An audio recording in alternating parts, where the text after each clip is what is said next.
Now is the accountability section. Now, this is something that's very, very interesting because when you accept accountability for what you have and what you don't have and your circumstance and your situation, you can take control of your life.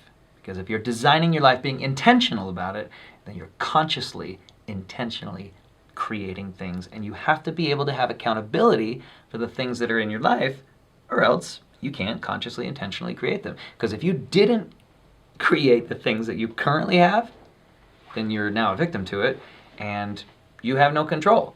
And so you can't control and you can't create the rest of it. So you need to accept your accountability in the current situation. This is something that's very, very important. I want you to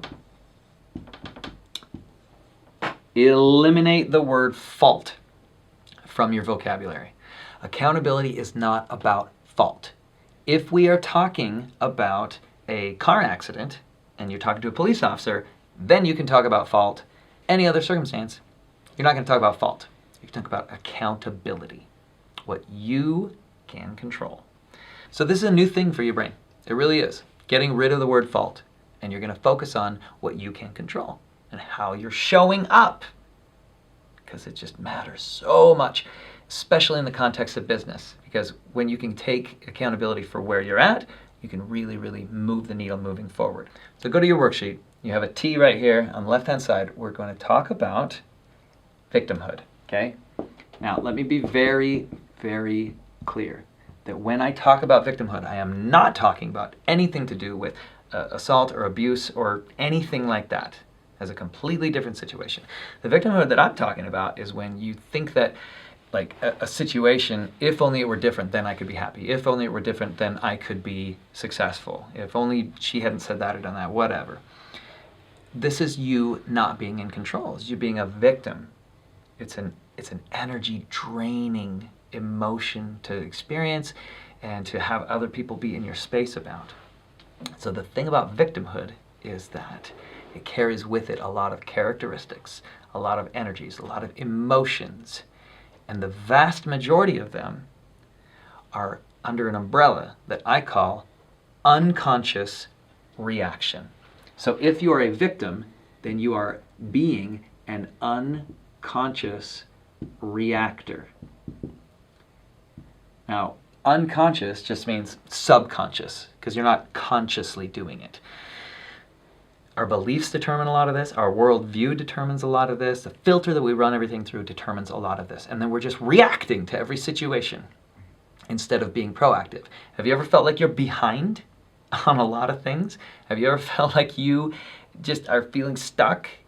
It's because you're reactive to so many things and you're a victim to your own excuses and to your own limitations. So we're going to go through this process. Normally when I do this, I do it with somebody, like in person or with a group of people. In fact, there's a video that's part of this module that is a video of me doing a live training on this in front of about 100 people on this principle, on this concept of accountability. And I want you to watch it or listen to it so you can get clarity around how a group of people interacts with this. And you can do this exercise after watching it be done with a group of people. Or you could just do this. It's up to you. There's just some additional material for you. So now I'm going to list a lot of the characteristics and qualities that come with victimhood. So think of a person. It could be you from the past. It could be somebody that you know right now, just in your life, who is always being a victim to circumstance. It's a reality. There's a lot of people that show up like this. Now, spoiler alert, you do this too. And so do I. But the awareness of it is what is going to allow us to shift it. But think of this person. Think of a person that shows up as a victim, unconsciously reacting to things. And we're going to list some characteristics, qualities, emotions, behaviors that they exhibit in that moment of victimhood. So I'm going to do this here, and you can think of your own and add other ones to your own list. So go ahead and do that.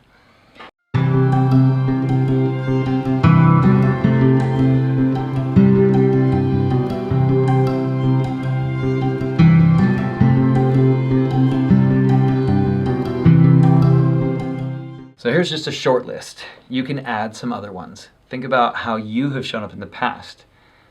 People, they have a lot of doubt. They end up being lonely because they isolate themselves. They blame everybody for everything. Nothing's their fault, right? And it's all about fault, right? Somebody else's fault. And then if they feel like, oh shoot, that was my fault, then they feel, oh, like just blaming and like judgy. They're really, yeah, I need to write that one. They judge. They're very judgmental, especially on themselves, okay? They're an energy suck. They're an energy vampire. It's hard to be around them and feel drained after they leave. They complain about a lot of things. They're sad, depressed. You can't count on them. They're flaky, critical of others, and they're always stuck. Can't move forward. It's always somebody else's fault. This is just a short list. There's a lot of things that go into this, right? So add some of your own to this. I want you to think of a time in your life where you have felt like a victim. Don't judge yourself for it. Just think about it. You maybe got screwed over, you maybe just got the short end of the stick, or you weren't able to do something because of something else and you felt like you were wronged. I'm not even kidding you. You felt like you were wronged, okay? So think about this story, and I want you to write it down. But I want you to write this story down from the victim standpoint. Here's my story. This is a true story. Radiohead is my favorite band. I love Radiohead. A long time ago, they were touring, and the closest that they were coming in the States to me, I live in Idaho, closest they were coming to me was LA. It's a 15-hour drive. And me and my friend, who we didn't have any money, we were these college kids, we bought into this poor college kid mentality, and so I really didn't have any money. Tickets were $100. And he told me that he would buy the tickets, and then I'd pay him back, and then we'd go down to the show. And I was so excited about this. Me and him listened to Radiohead all the time. We talked about Radiohead. It was just like this really, really bonding thing for us. And I was excited about it. And then about 3 days before we were going to drive down to the show, I called him, and I was just planning things with him. And and he said, yeah, hey Preston, I actually sold your ticket. And I was like, you sold my ticket? Like, I was crushed. I could not believe it. Why would you do that? And he said, because I didn't have enough money for gas to go down there, and so I just sold it, and so I could afford gas and to go down to the show. And I was just like blown away at why he would do this to me. I felt wronged. I felt like he was just like ruining my life because he was selling my ticket. It wasn't even his to sell. And it was so frustrating to me. And so I was a victim, right? So think about that story. I blamed him, I judged him, I felt isolated, I complained about the situation, I definitely was sad about it, and I was critical of him, and I was definitely stuck in Idaho. That is a victim story. So I want you to pause this and write down your victim story. It's probably a story that you've told other people, or you've told in your head, and you've run through the scenario and what happened and why this and all this different stuff, and you get frustrated with it. Maybe while you're showering, you're just like, I can't believe they did that. You tell yourself this story, and you've told it to other people. You probably rehearsed it. It could be any situation. Now, I want you to really tell it from the victim story, from the victim's side, and get into it. Go ahead and write it down now. Okay, now, how's that feel, right? Sometimes it feels good to be the victim. Why? Because you get to be off the hook. I admit it. Sometimes it feels good to feel like, oh yeah, that was not my fault. I was a victim. Now we're going to shift gears. You're clear on what your victim story is, and now we're going to go to the other side. Now, what's the opposite of an unconscious reactor? Somebody who doesn't live in victimhood? It is a conscious creator. Now, a conscious creator is what you are now. You are consciously, intentionally designing and creating your life, your business, your relationships, and your day. And it's a beautiful state to be in. So think of somebody who's a conscious creator. Somebody in your life, somebody that you admire, somebody you look up to. Maybe it's somebody you follow on social media or listen to, or you watch their stuff, or somebody like a really good friend or a mentor or a parent, like somebody who is in your life. You can think of those people. Those type of people is who I want to be, who I want to be like, and they're consciously creating and designing their life. What are the characteristics and qualities that somebody like that has? Go ahead and list them. Often it's just the opposite of these things, really.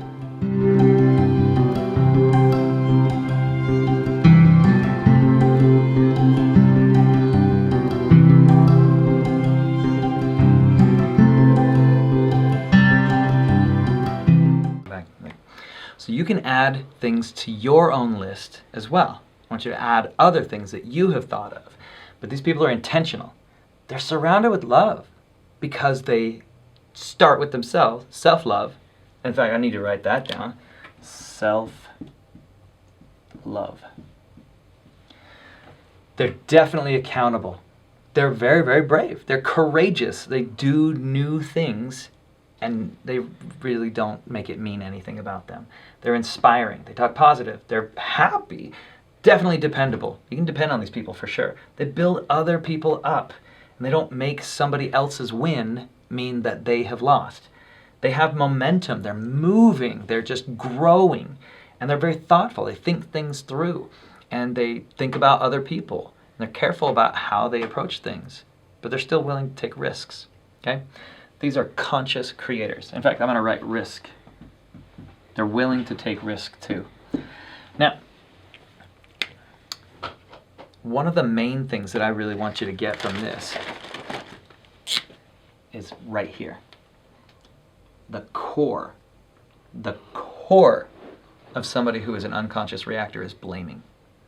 And the core of somebody who is a conscious creator is that they are accountable. When you can tell the accountable version of a story. Now, this is not making it your fault. This is just telling the accountable version, meaning that you're able to account for your part. Because in any situation, there is accountability. It's not like this. It's not like there's a pie and there's that's Pac-Man, but it's not like there's 68% of person A. It's 68% person A's fault, and then 32% person B's accountability, or person B's fault. That's not how it works, because then there's always going to be like an argument in your own mind about like, well, no, it was like 67 and 33. Like, no, that is not a thing. In any situation, there is actually two circles. There's person A has 100%, and person B has 100% accountability for their role. And this is so important. So important to really, really get. A really good example of this is you're at a stoplight. You're driving 10 and 2, you drove the speed limit the whole way there, you didn't run any stop signs, and you come to a stoplight and you're obeying the traffic laws and you're there, okay? And then all of a sudden, you get rear-ended. It's so easy to be like, it's not my fault. Now, I know I talked about fault in a traffic accident context earlier, but that's only when you're talking to the police officer, not when you're talking to your own brain. We're not talking about fault here. What is your accountability if you are in a getting rear-ended at a stoplight? Your accountability is this. You were there. That's it. Person B has a lot of accountability. They weren't paying attention. Maybe they were texting, maybe they weren't, whatever.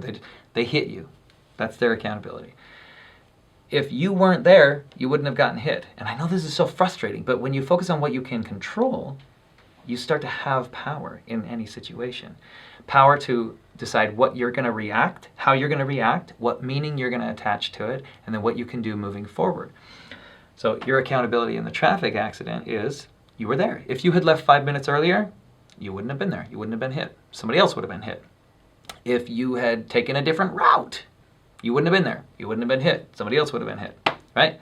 Like, you chose to leave at that time, you chose to take that route, and here's a question that you can always ask yourself. What am I pretending not to know? Because if you really get into it, you're pretending not to know that every single time you leave your driveway, it's a possibility that you get hit or you hit somebody else. Like, every time. Now, it happens so infrequently in our lives that we just assume that the possibilities are zero, but it is not true. If you leave the house in a car, it's a possibility. You're pretending not to know that. If you're like, "Wow, he hit me, what the heck?" No, like, that's a possibility. And if you have an accountable conscious creator reaction, then you can take accountability, then you can actually control your emotions and your actions moving forward. Sometimes things happen in your business and in your life and your relationships. Sometimes things happen. And your accountability is what you make it mean. Your accountability is how you react to it. Sometimes you had a huge part in it, and sometimes you had a small part in it. But we're not going into percentages. You take 100% accountability for things that you can control and 0% for things that you can't. And that's really important too. You don't want to take accountability for other people's emotions. You are not responsible for other people's emotions. You can't be. You can't save everybody. So don't make yourself responsible for somebody else's happiness. It doesn't work. So now we have awareness of where the conscious creator lives. And now here's the thing. I want you to take that exact same story that you told the victim's story, and you're going to tell it again. But this time you're going to tell the accountable version. And what does the accountable version look like? The accountable version is, what is my role? How did I create, cause, allow, or react to this situation? And then, what was my role? Some questions that you can ask yourself to prompt you are, what energy did I bring? What message did I send energetically? What message did I send? You can say, what was I pretending not to know? You can say, how did I show up? Or how did I not show up? What did I do or what did I not do that led to this? And with what I'm pretending not to know, there's so much baggage often when we get into situations. There's filters that we run things through. There's history that we don't take into account because we look at things in an isolated situation. When there's so many filters people can run things through, so much baggage, so many things that affect and influence circumstances and situations and behaviors. So I want you to tell that story again in the accountable version. Here's mine. Radiohead is my favorite band. I love Radiohead. A little bit ago, long bit ago, me and my friend were going to go to Radiohead. They were coming to LA, and we were going to drive from Idaho to go there. And it was a $100 ticket. Now, neither of us had any money. And he kindly offered to buy my ticket and lend me the money, and then I would pay him back. I didn't have the money to pay him back. And so what I did was I avoided talking about it. I didn't call him about it. When I would see him at social situations, because we were hanging out, we were friends, and like when he'd come over, I would not mention Radiohead. I wouldn't talk about the show because I felt embarrassed that I couldn't afford to pay him back right then. And I knew that he didn't have money. I knew that he was actually strapped and that it was a really, really kind of like putting him out to float my money on that ticket. I still didn't do anything about it because I was embarrassed.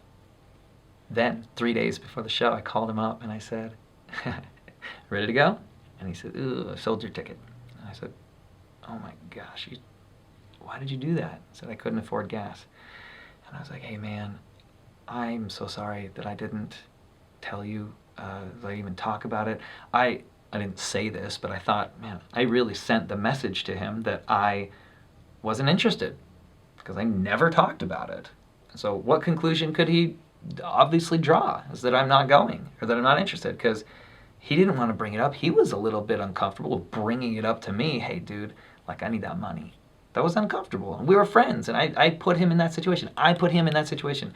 And then he let me know that he actually had sold the ticket on eBay, but hadn't collected the money, because this is before like immediate PayPal on eBay was like the norm.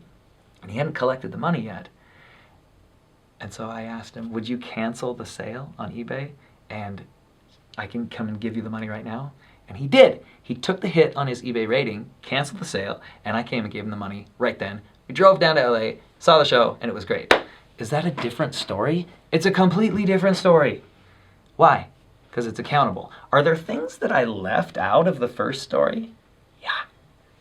I did not talk about my role, my energy, my message that I sent to him with my actions or inactions in this case. I didn't talk about any of that. I didn't talk about my accountability. It was all about blaming because I wanted to be right. I wanted to be the victim and I didn't want to be vulnerable. So now is your turn. Ask yourself those questions. How did I show up? How did I create this? What did I do? What did I not do? What energy did I bring? What was I pretending not to know? What was the history that allowed for this to happen? How did I react to it? What was the meaning that I attached to it? Ask yourself those questions. And I want you to tell the accountable version of the story to somebody or write it down. But this is the key.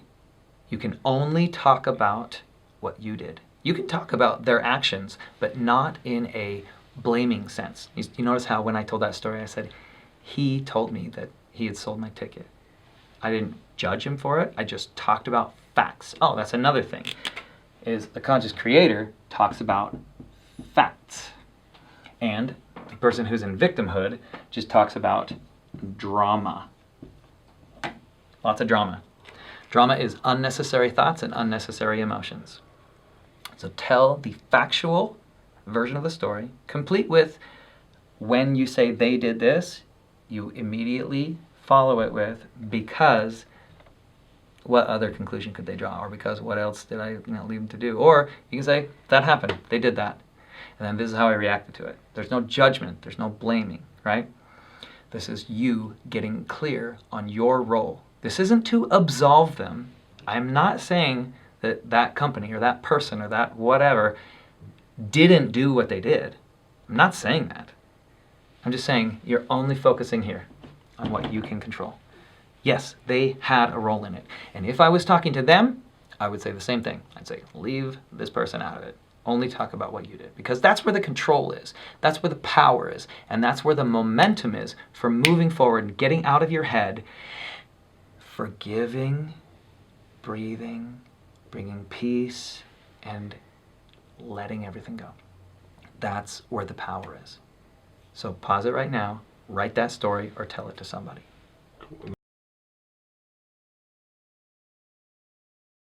This process is probably the one that I have used most often and most frequently in my life.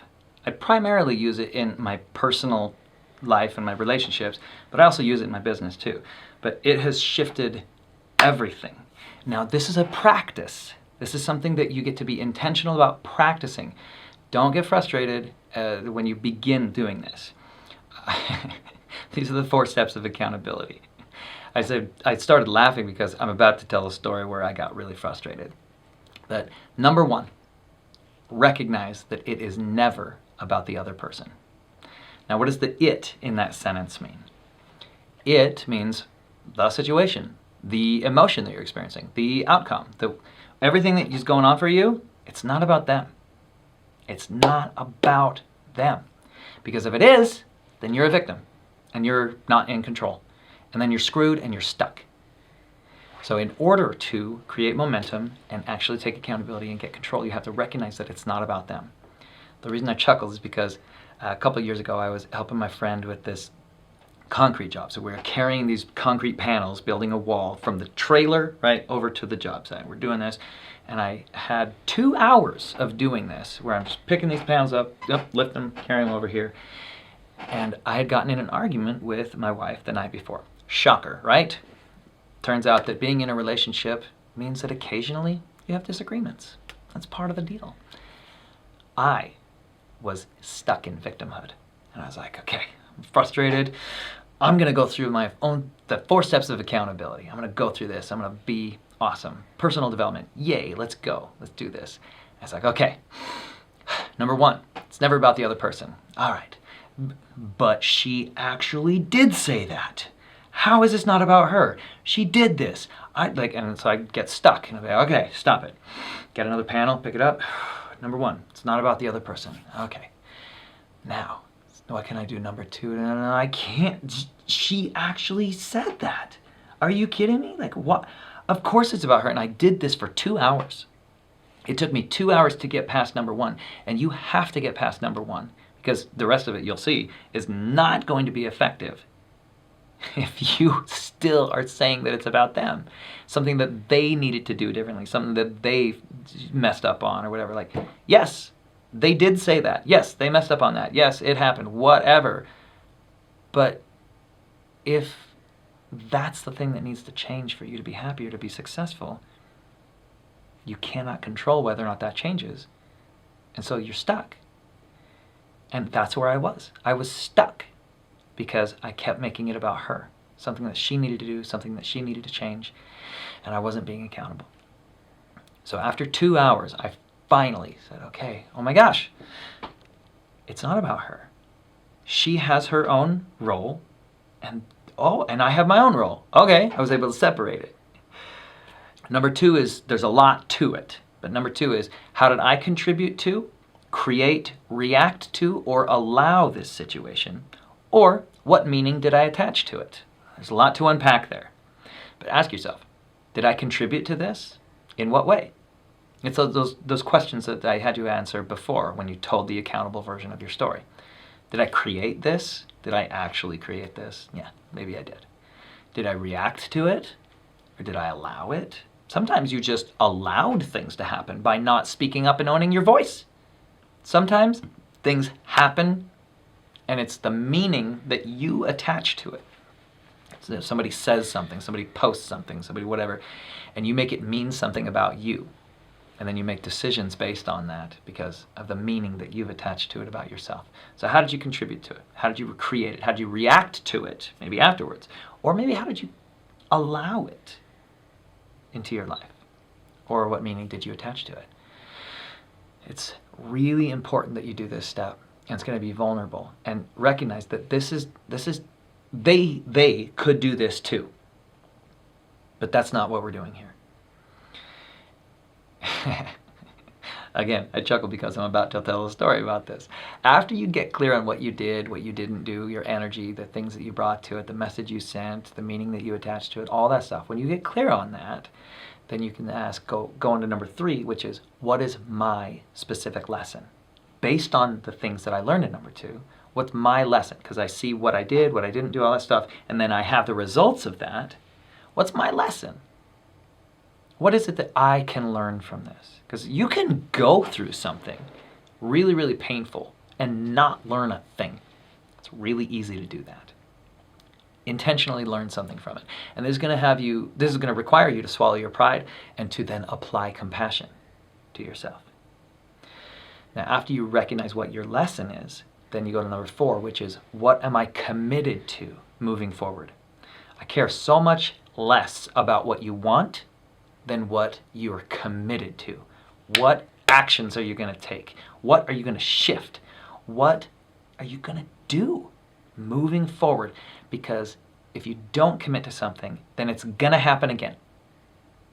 You'll be a victim again. You'll buy into your limitations. You'll argue for your limitations and your excuses moving forward in this same situation. It's going to repeat. It's going to repeat. It's going to repeat unless you commit to something moving forward.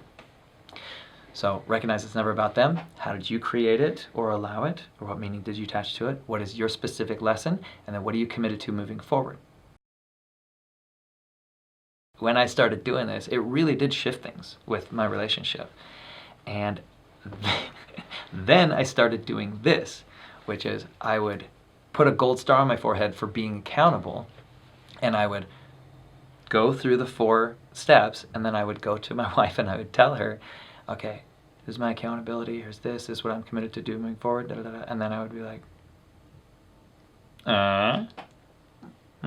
like, I wouldn't actually do that, but my energy was, okay, now what's your accountability? And then if she says something, or energetically she's like, okay, thank you, or cool, and then she doesn't offer her own, and then I get frustrated, then I'm back to victimhood. I'm like, I was just accountable. It's your turn. No, that's not how this works. You be accountable and model it for everyone around you, and you get to take control. So don't become a victim to somebody else not accepting their accountability, because you can't control that. You cannot control if somebody else accepts their own accountability. Somebody else can choose to be a victim, and you have to be okay with it. That's life. It's frustrating as balls sometimes. But guess what? If you make yourself a conscious creator around it, you can lessen the amount that it affects you. And it becomes less and less and less.